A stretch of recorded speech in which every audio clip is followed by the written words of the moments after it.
Bienvenue dans les carnets du Nouveau Détective.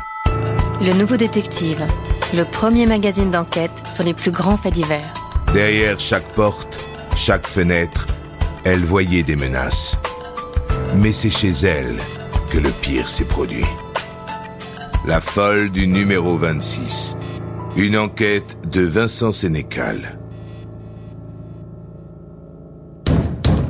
3 coups violents contre la porte. Catherine sursaute. Elle n'attend personne. Qui maltraite ainsi son entrée? D'un coup d'œil au Judas, elle comprend, c'est la folle d'à côté. Voilà bien 3 ans que cette dingue, comme la qualifient certains voisins, terrifie tout le quartier. On la voit parfois traîner dans la rue, vêtue d'une simple robe de chambre et de ses chaussons d'intérieur. Elle aboie alors sur ses voisins, ses voisines en particulier, en les traitant de tous les noms. Une vraie malade.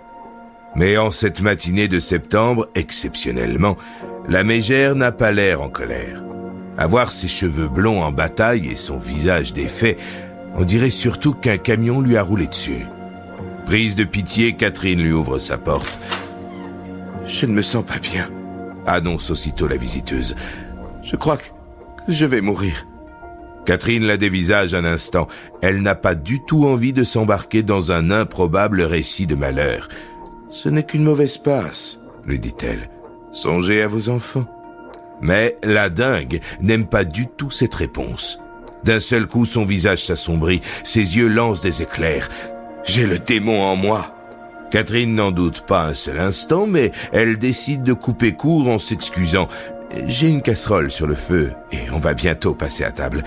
Au revoir. » Puis, elle lui referme la porte au nez. Ouf. Le regard habité de cette femme lui laisse un sentiment de malaise. Et dire qu'au départ, elle pensait que ce serait une bonne voisine. Dans ce nouveau quartier d'une petite ville du Pas-de-Calais de 7500 habitants, tout le monde est arrivé en même temps en 2015 avec l'achèvement du programme immobilier. Ici, tout est neuf, propre. Toit de tuiles orange et façade crème, jardinet à l'arrière, les pavillons tous identiques sont parfaits pour les familles. Personne n'a donc été surpris de l'installation de Ludmila et Khalil, déjà parents d'une petite fille. Lui avait l'air d'un garçon gentil, peut-être un peu effacé derrière son bouc passe-partout. Elle d'une jeune maman énergique, enceinte de leur 2e enfant. Mais on a très vite compris que quelque chose ne tournait pas rond au sein du ménage. Ou plutôt, quelqu'un.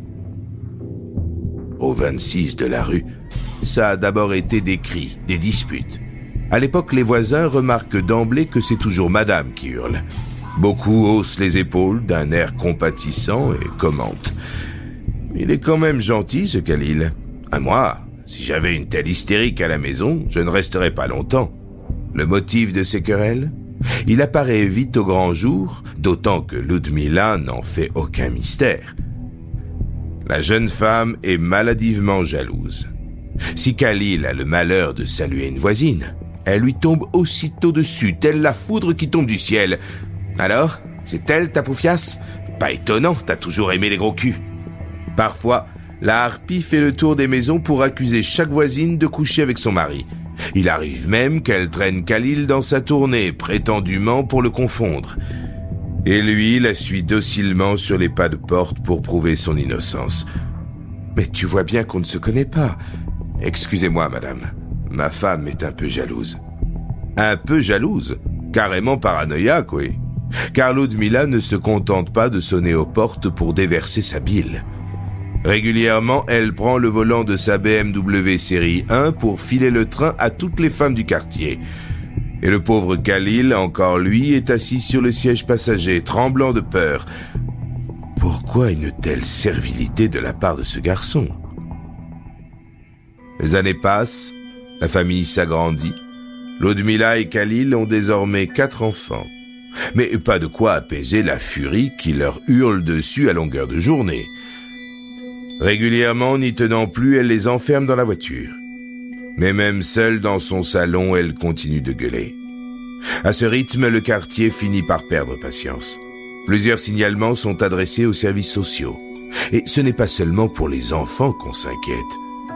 Plusieurs fois, on a remarqué d'étranges plaies sur les bras de Khalil, comme des coups de couteau. Mais en octobre 2019, après une crise de démence particulièrement flagrante, Ludmila est internée une nouvelle fois dans un centre psychiatrique. Dans la rue, c'est le soulagement. Enfin, on respire. On se réjouit pour les petits qui sont mignons comme tout et dont la joie de vivre fait le bonheur du centre aéré. On se réjouit pour Khalil. À l'hôpital, les médecins sont catégoriques. Ludmila ne doit pas sortir. Khalil en convient. Son épouse a besoin d'être soignée. Hélas, il a fallu qu'une main faiblisse, une main qui appartient sans doute à la mère de Ludmila, et que cette main a fait la folie de signer le dimanche 28 octobre le bon de sortie de sa fille. Le lendemain matin, lundi, Khalil part au travail, laissant sa femme à la maison. La journée s'écoule sans éclat. Puis, peu après 17h30, Khalil, fatigué par sa journée de travail, revient garer son Opel devant le pavillon au mur crème. C'est alors qu'en jaillit une furie avec un bébé dans les bras. Ludmila, échevelée, elle a les vêtements couverts de taches sombres. Du sang. Sans un mot pour son mari, elle se jette au volant de sa BMW et démarre en trombe. Khalil, éberlué, pénètre dans le pavillon. Au rez-de-chaussée, il trouve son fils de 2 ans dans l'entrée. Que fait-il là, seul, sans ses grandes sœurs? Le père de famille monte l'escalier 4 à 4. Au premier étage, la chambre de ses filles lui réserve le pire spectacle qu'un père puisse concevoir. Les 2 petites gisent au sol, massacrées par des dizaines de coups de couteau. Une boucherie. Toute la rue entend soudain ces cris déchirants. « Elle a tué mes filles! Elle a tué mes filles !» Rapidement interceptée, Ludmila est conduite à l'hôpital psychiatrique dont elle n'aurait jamais dû sortir.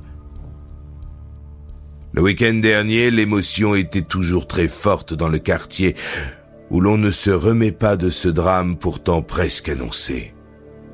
On se doute bien que Ludmila, qui reste présumée innocente, sera déclarée irresponsable et échappera à la cour d'assises. Mais les hurlements de Khalil, personne ne peut les oublier. Quant à Catherine, la voisine, sans doute se souvient-elle de cette phrase prononcée par la folle d'à côté sur le palier 3 semaines plus tôt. « J'ai le démon en moi, et mes enfants aussi. » Les noms et prénoms ont été modifiés dans le souci du respect des principes de présomption d'innocence et de vie privée. Retrouvez chaque semaine toutes nos enquêtes dans le magazine Le Nouveau Détective et nos podcasts sur lenouveaudétective.com.